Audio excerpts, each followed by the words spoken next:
I feel like there's always this rhetoric around PKs, which is like, you grow up in the church and then you leave the church. You either like leave or you're like sold out for Jesus. And unfortunately, I think a lot of times in like Western American church culture, we hear more about like, yeah, the PKs are outside, which like there's nothing wrong with being outside. Sometimes it is though. Like to your detriment. And it do be to their detriment. For you, was there ever that maybe pull away from church, pull away from God? Like, what has that looked like for you? Oh, for sure. And I always say this too. I feel like PKs are either like super weirdos or like you said, they outside, they busting it wide open, they doing all the things. Yeah. Sorry. Is this a PG show? I'm so sorry. No, I mean, it's true. It's true. And I mean, wide open. Like, whoa. Yeah, it's a lot. So I feel like for me, I was never on either one of the spectrum. Yeah. Maybe you spectrum in another way. Yeah, maybe a different phrase. But we know what you mean. Right. But there was a time, I remember 2012, I was a junior in college and I was really struggling with my faith and even believing in the existence of God. I was like, I don't know if I believe in this stuff, to be honest with you. Like, you go to college and everybody says that you have this awakening, and like, if you're not anchored or if you're not, your foundation isn't laid right, then people can sway you. And that's so funny because nobody convinced me of anything. It was me and my own thoughts. And another hilarious tidbit is like, I never was the partier. If I like really was veering off, I feel like I would be like a bank robber or something. Or no, I would be a scammer. I'm about to get that money. Oh, if I'm gonna go left, if I'm gonna go left, I'm gonna be rich doing it. Like I was. If I'm a steal, I'm gonna go towards I'm the a bank. Scam. Yeah, no, I'm. I was never the drugs, never the like alcoholic party. I'm tired. Like, it's 9 o'clock. o'clock. I'm in bed. You don't part. ever have to worry about that. But part. Scam, watch your credit card. I'm just kidding. I'm just kidding. Do you ever play that game where, see, this is my ADD kicking in, but do you ever play that game where it's like, oh, this is a PK game. It's like, what sin would you pick?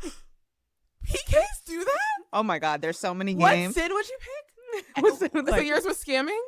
For sure. So Number it's like one. what? Like sex before marriage? Like, right. You just pick whatever. And if it's drugs or like you would drink, you would be smoking, you would like, get high every day. So y'all sit around in a circle having like fantasy chats about like sins you'd pick. Yeah, we've played that before. In the church parking lot, of course. Yeah, probably. Or probably in the building. Woo, the Lord redeems. The Lord redeems. I know the Lord's like, girl, what? I think for the most part, all of us would be scammers. Move past the scam. Move past the scam. The bank. I have my own money now, legal, W-2, period. Wait, were you scamming for real? No, I wasn't scamming, but because my credit card was just hacked. And they do say it's the people you know. I was with you last and night. you were with me, and it was hacked recently, so I'm not putting it past you. And the location was Orlando, Florida. Weird. No, I don't know. I'm on to her after this. I'm not. Oh my God. Yeah, I need to stop. But yeah, there was a phase where I was watching way too many scamming documentaries, and Sean was like, "Are you well?" Wait, Scam Goddess? Did you ever listen to there's Lacey better Mosley? ones on HBO. I forgot what it's called, but Tinder Swindler on Netflix. Watch that. Not good enough. I'm gonna send it to you. I forgot what it's called. Okay, I don't even know why I'm saying these platforms. But they're not sponsored. Multiple episodes. Phenomenal work. Okay, yeah, send please. Anyways, what was I saying? Sophomore year, you were not feeling the junior year, you were not feeling the God thing. I was not. I was very skeptical. I was just starting to ask myself a lot of questions about the existence of God, things that I didn't understand, things that weren't adding up to me. In my mind, I just was like, what do you remember? Like, what was something that wasn't adding up? It was really hard for me to conceptualize the start of time. Like God being the author of the beginning and the end was like, it goes back to like who created God kind of thing. Right. And that was really hard for me to grasp. And I was like, just like out of nowhere, you know what I'm saying? Like why now? Like all that stuff. Yeah. And so it was like a real struggle for me, and that spiraled into just me asking a ton of questions. And so I actually went to my dad first, maybe. And I was just like, not in a like combative way. I was like, yeah, I'm not sure about this. Like, I don't think I believe in this anymore. And as calm as can be, he was like, can I suggest a book for you? And he wasn't worried about it. He was like, "Oh no, why don't you believe anymore?" Deliverance now. Yeah, like Start speaking in David. tongues. Like, yeah. He just was like, "Can I suggest a book for you?" And I was like, "Sure." And it was More Than a Carpenter by, I want to say McDowell. Okay. John McDowell. I think I've heard of this book. Phenomenal book. Wow, okay. I read it, and even when I read it, I was like, okay, I'm seeing a lot of the historical context of Jesus and why the Bible can be trusted, and just like evidence for this faith, because I feel like a lot of Christians walk around with this faith and no evidence, and I also think that's kind of ignorant. You have to have some sort of backing as to why you believe in this, because it's a blind faith. I don't think is effective, in my opinion. Well, and people ask why, and you need to be able to say and why. It's not just like just because, like, no, people have valid questions that should be answered. Now, 100%. I'm not saying I'm never going to diminish God to I'm going to understand the fullness of who he is. Like, there's just some things that I just can't explain, because if you're talking about an author that is so intricate in how he created just one human being, and there's a billion of us on this planet, you think my little old small mind is going to understand the fullness of him? You'll die. You will literally die. So if I show you my face, you will die. You want to be with me? So I'm like, yeah. So I'm definitely like not on that end either, but I do think it's beneficial to have some sort of understanding and some sort of knowledge on why you believe what you believe, so you can be a better disciple. And so after reading that book, I was like still a little skeptical, but I'm like, okay, this is starting to make a little sense. Come on. And then it's gonna be like anticlimactic when I tell you this, but I remember just like opening my Bible and reading 1 Peter 5:7, which will always be my favorite verse. Cast your cares on him, for he cares for you. Yeah. And I literally just started crying, like weeping. And I'm not really a crier like that. I've never seen you cry. Thank God. Because in my older age, in my 39 years of life, people are going to think I'm 39. You are. Stop. Yeah. Yeah, I was just tore up, and I've never felt like, I will never forget that moment. I've never felt such love and comfort and peace and just like a knowing that the Holy Spirit and the presence of God was real. Wow. And that moment is something that no one can ever take away. Even in this like day and age, or this time right now, I'm still, there's still questions I have. Yeah. But I can never negate that moment because he made himself so real to me. And since then, I've definitely had moments like that where I'm like, okay, right. When things just kind of get where I'm like, okay, what does this mean? Or he always meets me where I'm at. So yeah, that was my PK testimony. I never really like went either way, but yeah, that's beautiful. Moments, yeah. Well, as you were talking, I think there's something to be said about like wrestling and like staying rooted, whatever churchy word you want to use, right? But like the fact that you were like, hey, no, I'm actually going to like fight with this. Even if I'm not really believing this, like I'm going to stay and like figure it out. I mean, Jacob wrestled with God, right? Like walked away with a little limp, but he wrestled and like he survived. He survived. And so I just think it's so cool. Like that's something I'm working on right now in my life, is I'm like, wait, you guys don't get to know, but basically after me realizing I don't want to does that to me too. I don't want to divulge too much on the internet, but all this to say, I think there is something to be said about like staying planted, remaining, fighting until you kind of get the answers that you need, or at least you get to the point of like surrender where you're like, okay, God, even if I don't understand the 100%, I can believe that 51 and like trust that you'll carry the 49 for me, or just or just being patient enough for him to reveal himself, because I think a lot of times people dabble into other things and I honestly, I'm going to be so completely honest with you, I struggle with the patience thing. Patience is a trigger word for me, because I'm like, when you have exercise patience, it's really hard to hear that as if you weren't already.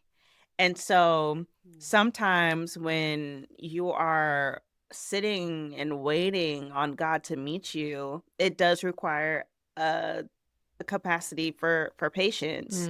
And some people aren't willing to wait. And so that's why you see them go to alternatives, whether they, they'll smoke their way up, just to escape, or they'll go to a medium or practice witchcraft, like go all the way down there, like pull those cards. They, yeah, which them I thing, can't, like I them can't Uno stop. cards ain't telling you nothing.